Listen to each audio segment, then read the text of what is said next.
Congressman Ron Paul about the flu situation, the hype, the fear, how it's being used for political control. Coming up, he joins us in the next hour.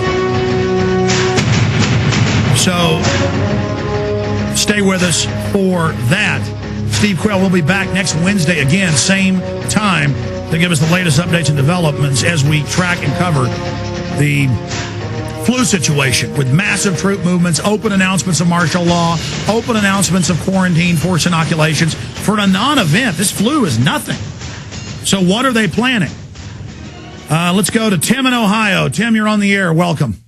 Yesterday, while monitoring the cable news feeds, I came across the anchor and his bimbo babe downplaying the textbook by Mr. Holdren.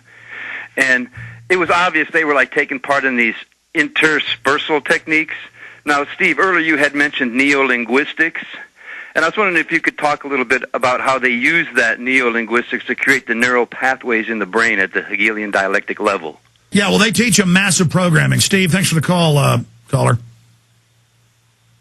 you want me to answer that, Alex? Yes, go ahead. Well, really simply, it's you tell the lie, you tell it enough times, you tell a big enough lie, and pretty soon people basically, because thinking does require some effort, neurolinguistic programming just means that on the referencing of keywords over and over and over, all the subliminal orders, if you will, or subliminal directions are automatically going to bypass your reasoning process, and you're just going to jump from A to B. Real simple. Flu, vaccine, flu, vaccine, flu, vaccine. Images, flu, people dying of flu. Oh, this is the most horrible flu. Images, sound, everything, flu, flu, flu. What's the NLP answer? Vaccine. So basically, yeah, I should have kept the caller on to ask him what they were saying, but right. they've had national publications attack me saying Holden didn't write this book and didn't say it. We have the book. This guy wrote a whole bunch of books with Ehrlich, who was Bush Sr.'s advisor, saying forced drugging, forced sterilization, have the CPS take your kids at birth, and England's now doing it. Right. Well, everything. That's why, Alex, the last thing I got to get through to everybody today is they've got to watch England. England will be the stepping stone or diving board to telling us what's going to happen. Should there be a nuclear incident in London, which I still believe there's going to be, then you can bet your bottom dollar we'll have one here too. So people have got to be open to everything. And for the record, this situation with Russia is not a lightweight deal. Behind back channels, if the United States goes to war with Iran, the Russians have already put us on notice. Well, go ahead. I'm telling you listen, doesn't matter what I think, doesn't matter what you think. I'm telling you that the Russians, whether people believe they're still a threat or not, the point is that they've already let it be known. And the fact that they have contempt for the current president of the United States is an understatement. All right. Well, Steve Quayle, next week we'll get into false flags, stage terror. We'll see what else they may mix in with this whole bird flu hype that they're pushing. You were there years ago saying that this is one of their favorite moves. You were there early in the year, before April even came up. So was I. We could see the build-up, the movement towards this. And SteveQuayle.com. Steve Quayle, we'll talk to you again next Wednesday. Thank you, Alex. God bless you. Bye-bye. Thank you so much. All right, we're going to go to break here in about 1 minute. We do have Congressman Ron Paul for 30 minutes while Congress is in recess. We really appreciate him giving us this time. I want to go over the End the Fed legislation. I want to go over the flu hype. He's a medical doctor who spoke out against it as a fraud in '76. He's on record there on video.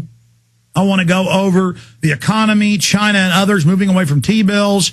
I want to go over just basically what's happening in the world and our resistance to that as more and more people run on the Campaign for Liberty banner, like his son, Rand Paul, for Senate. I'm getting behind that. So 30 minutes with the one, the only, Congressman Ron Paul on the other side of this quick break as we blast out on the AM and FM dial, simulcast on Global Shortwave, XM, and, of course, PrisonPlanet.tv. Stay with us. All right, it's already hour number 4. We're here live Monday through Friday from 11 a.m. to 3 p.m. Central Standard Time. Back Sunday with an abbreviated transmission, 4 to 6 p.m. The websites are Infowars.com and PrisonPlanet.com. And we have the one, the only, Dr. Ron Paul, Congressman Ron Paul. We're going to talk about socialized health care. People have actually read the subsections. We have them here. Total takeover. He'll be breaking that down.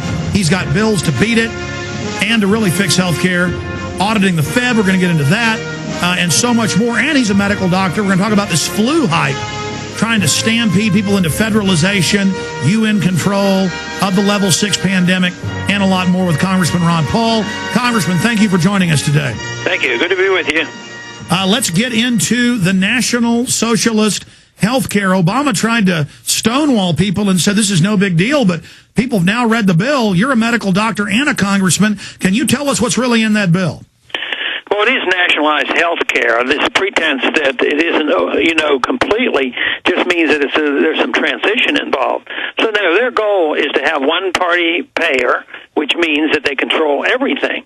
And there's a lot of other bad things in too, like this effort to consult with anybody who's over a certain age and talk to them about end-of-life type of procedures. This bill is just such an outrage. The American people see it for what it is. It's going to cost a lot of money. Their care is not going to be improved, and that special interest will be served.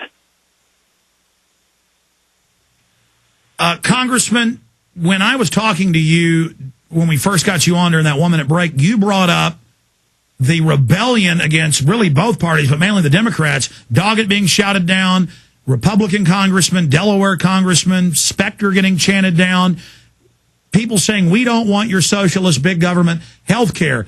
That has got to be exciting when their own constituents are shouting them down. Yeah, I think, and this is different. I don't remember seeing the people so angry as they are now. But I think what they've discovered is that government is a failure. It isn't so much that they're all saints now and they don't want the government taking care of them.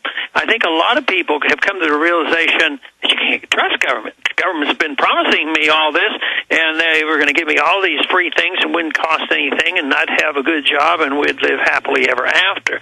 They're starting to realize now that it's not so, and they're going to end up with a lot of debt, and the government can't be trusted. That's a healthy start.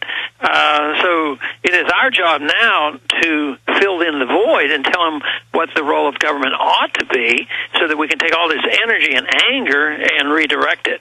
Exactly, because you have always said that the danger point is that when we come to this crisis, the collapse of big government, they're going to try to make it even bigger and a total tyranny. We've got to be there beforehand and during, saying, no, let's get back to the system that's proven to be the most bountiful, the most free, the beautiful system, the great design our founders gave us.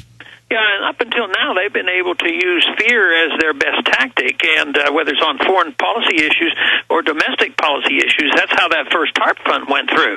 The whole thing would be collapsing. We have to do this rapidly. Don't ask any questions. Appropriate $700 billion, and we'll take care of everything. So if things get worse, they'll say, boy, this is more reason than ever for the government to take over. And, of course, we still have the threat of martial law coming in, because I think they haven't forgotten about that, and I don't think they'd hesitate to use it. Congressman, when we come back, I want to talk about the establishment's response, though, to the majority of House members now wanting to audit the Fed and the people getting angry. Lloyd Doggett and others went on the news and said it was all staged, all fake. It didn't matter that I found out my neighbor was there and buying groceries at Randall's in South Austin, where I live, and went over and started chanting. It didn't matter if one of my dad's employees at his dental office was there at the meeting, a Democrat who was sent the letter, and that she was mad at him. It didn't matter that it was real. He just says it's fake. But everywhere, people are saying, no, this just sounds like Marie Antoinette, let them eat cake. Yeah. In fact, they'll wake up soon. I think that this is not going to go away very quickly. Absolutely. But we're going out to break. We're going to come back and talk more about this. There they are, chanting at Lloyd Doggett. Hundreds and hundreds of people literally chasing him from the building, and he says it's staged. Well, it's not staged. Hello, friends.